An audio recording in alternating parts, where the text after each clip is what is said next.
Again today, Ukraine suffered a barrage of Russian missile strikes, part of a deadly summer of attacks. But as NewsHour special correspondent Simon Ostrovsky has discovered, many of the Russian-made cruise missiles wouldn't be able to find their targets without the help of American companies. His investigation is supported by the Pulitzer Center. In a village about 25 miles north of the western Ukrainian city of Khmelnytsky, Ukrainian military officers show us the remains of a recent Russian missile strike against their country. It's a scene that's become all too familiar in over 500 days of Russia's full-scale war. This guided Kh-101 missile didn't hurt anyone. It was shot down by one of the Western air defense systems donated to Ukraine in recent months. These officers' job is to collect the fragments and bring them back to the capital for analysis. They've granted NewsHour unprecedented access to film their work so we can find out for ourselves where the components that help these missiles find their targets come from. So this looks like it might be part of the flight control unit. This will be really interesting to get a closer look at once it's brought back to the laboratory and cleaned up a little bit, because it's motherboards like these that we often find Western-made microchips in. This is Irina Nikitska. She runs a hospital lab on the other side of Ukraine, in President Volodymyr Zelensky's hometown of Kryvyi Rih. Last month, she lost the thing most dear to her in a Russian missile strike. I had an only daughter. She lived. I raised her. I educated her. They took away my meaning of life. On June 12th, a barrage of missiles, including Kh-101s, rained down on the city, hitting this apartment building, where Irina's daughter Ksenia Eppelman and her daughter's husband David Eppelman slept. When the neighbors were escaping, everyone knocked on the door of their apartment. But the door was jammed, and they could hear Ksenia screaming, "David, David!" And then they heard nothing, and that was it. A total of 13 people were killed in the attack. As a mother, I blame myself. A mother's mission is to keep her safe. Why didn't I feel in my heart that there was danger? You can't blame yourself.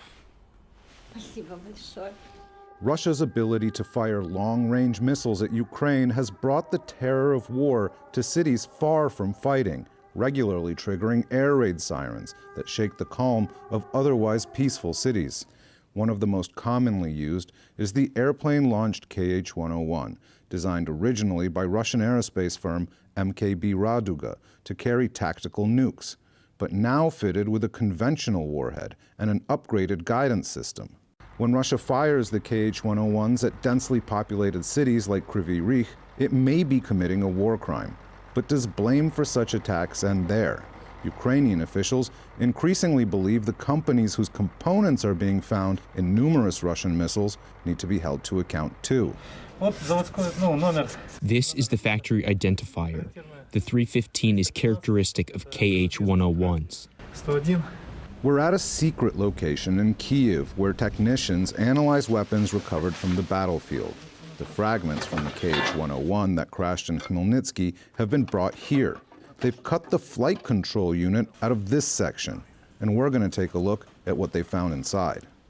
If you look at the outer casing of the flight control unit from this Kh-101 missile, then you see Russian writing and Russian parts all over it. It looks like a Russian computer.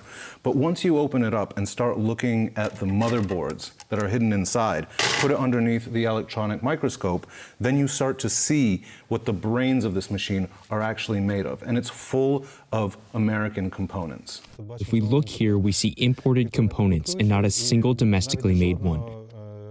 This is Altera, this is Analog Devices, Texas Instruments. In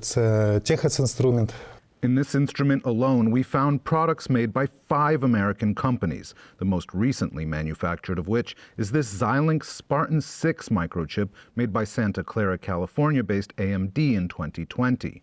The company told NewsHour it had no record of the sale of the chip and suspected the markings on it may have been altered. microchips manufactured after Russia's full-scale invasion of Ukraine started, have also turned up in KH-101s, like these Zilog processors, made in March of 2022 and recovered from a missile shot down in the city of Dnipro in March of 2023. Russia lost the microelectronics war, and this is how it's trying to get by. It may be getting these microchips through contraband. It might be tapping stockpiles it already has. But think about it. All of the mathematics of this missile are in one computer, and without one little microchip, they couldn't assemble it. It's clear that they have been able to assemble it, even though sanctions have been in place against the Russian arms industry for almost a decade. I asked Alexandra Vasilenko, the Director General for Economic Diplomacy and Sanctions Policy at Ukraine's Ministry of Foreign Affairs, what the U.S. and its allies were doing wrong. They're really cautious with their dialogue, and they're really cautious with enforcement. And business should be explained what will be the punishment if they will circumvent or not comply with the sanctions. And definitely we see the lack of this conversation.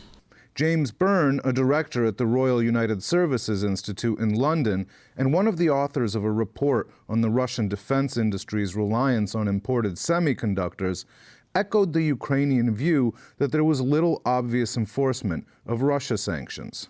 I don't believe there has been any such action. We did have huge fines on some of the large financial institutions, and they were ultimately for essentially practices, failures in due diligence. So it's certainly a possibility that something like this could happen, particularly if it continues or if it emerges that some companies really didn't follow any sort of due diligence. According to Russian state procurement records obtained by NewsHour, the KH-101's onboard computer is made by Russian computer maker Korund M at a cost of around $9,000 each.